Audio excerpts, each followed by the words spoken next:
Okay, so we're taking a look at this circle file.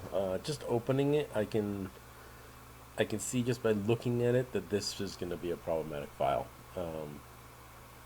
Right in this zone here, I can see there's multiple overlapping red arrows, and I bet if I grab my single select tool and I hold it right in here, yeah, I'm going to get a bunch. So there's just a ton of lines on top of lines here. So the appropriate way to cut this type of file is to cut a circle, cut an outer circle, and then make two lines that extend beyond the circles to trim it in half.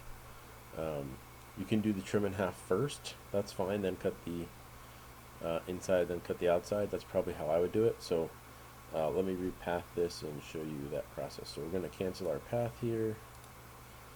We're going to grab all of our traverse lines and delete them. We're going to come in here and delete these lead in and lead outs that are here. Alright, and then we're going to come in here and see what we get for line. Oh, there's 3 lines there. That's not good. Yeah. Okay, so we're just going to select that one, delete it. Select that one, delete it. And same thing here. You got 3 lines on top of each other. So when your program is running, it's trying to essentially run from a line, continuing on a line.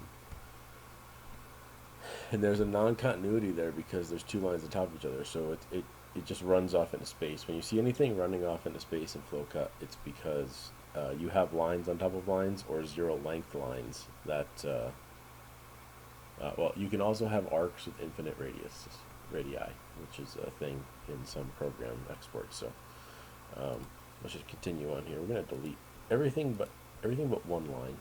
Okay. Now what we're going to do is we're going to zoom in on this line, and we're going to use our split extend function right here on the top right. And we're going to extend this line so that it sticks out beyond, okay, our part. Just going to split this, extend this one out here. I just need a little bit. It doesn't need to be crazy.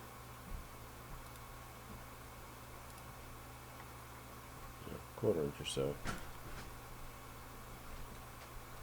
Alright, now we want to make sure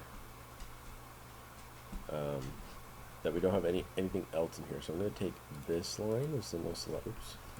I'm going to single select this line. I'm going to deselect everything. Single select the line and the line, and we're going to make them 40% just for the moment.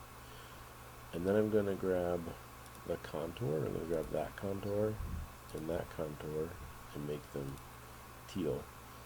And now I'm going to select equal, and I'm going to type 20% because that's what everything was programmed as. And I'm just going to see if I get any entities. I don't have any selected, but see down here I have 12 entities. I should only have,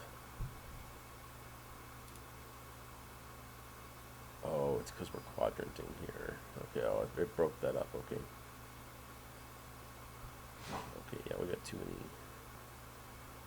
arcs here, really. Okay, we're gonna click 40%. We're gonna try and correct this one. We're gonna draw an arc. We're gonna draw an arc by 3 points. We're gonna come in here. We're gonna grab the end of that one. We're gonna grab the quadrant. There's an arc. We're going to draw another arc from that quadrant to this quadrant to that quadrant. And another one. And keep in mind I have quadrants on here, so like it will not snap to the end of this line. It will only snap to the quadrant of the circle, which is the 12, 3, 6, and 9. So snapping there, snapping there, snapping there, snap there, snap there, snap there. Okay, now I'm going to select everything equal to 60, which is my background circle, and hit delete. And now I have a nice clean, you can see I have 6 entities. I have 1, 2, 3, 4, 5, 6. Alright, so I have 2 circles, and I can make sure that they're continuous circles by using my contour select and just hovering. You can see they are connected, so that worked. And we'll make these 20% again because that's what we wanted it programmed at. And we're going to manually path. So instead of auto pathing, we're going to manually path this part. Okay. So I'm going to turn off quadrants and I'm going to turn thirds on. I'm going to use my lead in, lead out. So I'm going to go into lead in, lead out properties here. Make sure that line is selected. It is. Oop, I need to change my line length. Let's make it 1/4 inch in, 80 thou. That's fine. We're going to put our lead in for this circle here, and this one down here. And we don't need lead ins for the lines. Okay, we don't need those. Now we're going to manually path. So we're going to pick manual path. And it says on the bottom here, select an open entity. So we're going to select the line first. Okay. And we don't need any offset. Okay, because this is we're going to just cut. We want to just cut on the line, so we don't need an offset. So we click OK. Let's make sure we left between. Do I want to complete the process? No, I want to go to my next one, which is here. Same thing, none. Okay. I'm not done yet because now I want to path my circles. There's two things here. You can say no and manually path it, or you can auto path the circles and it will add it. I'm going to manually path them, so I'm going to click no. We want a rapid line to the next location, so we're going to go inside first. We're going to pick our lead in. So when you come in, lead in, you don't pick your lead out. You're going to pick the lead in. And we're going to say right offset. And we're going to say no offset for lead in, lead out. Okay, because we want it to go on the line, and then we want it to cut on the inside and come down here. We want it to come straight down the line and stay on the inside of the circle.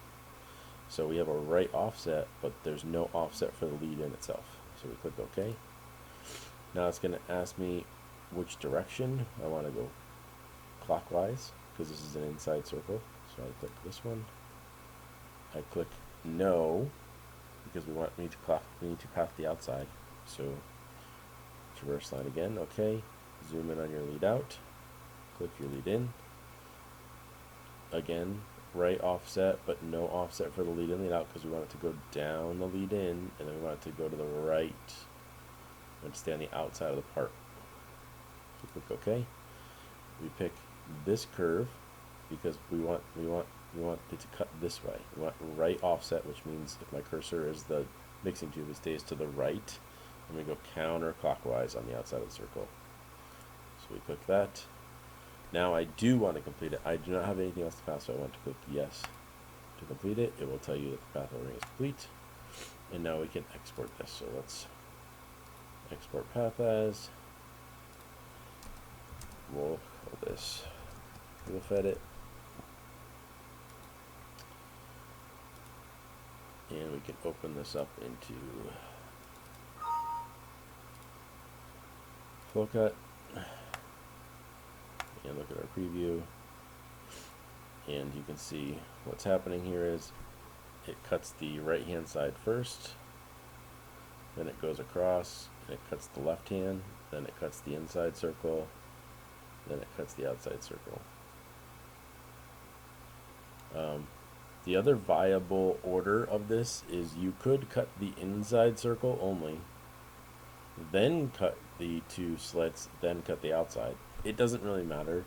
I like to cut my slits at the beginning because as you cut this inside circle, there's always a chance that this material starts to deform, and your cut point could actually move if the circle ovalizes this way or this way. So my preference is to always do the cuts first if you're going to cut a part like this. So this minimizes the number of entities. You can see total down here on the right, we only have 21 entities, and that includes all of our traverse lines and everything. Let's just compare that really quickly to the old one. Yeah, see in this, the one you sent me, there's 33 entities here. So we have 50% more entities in this file that are causing confusion in the execution of the program. So hopefully this helps you, and let me know if anything else arises.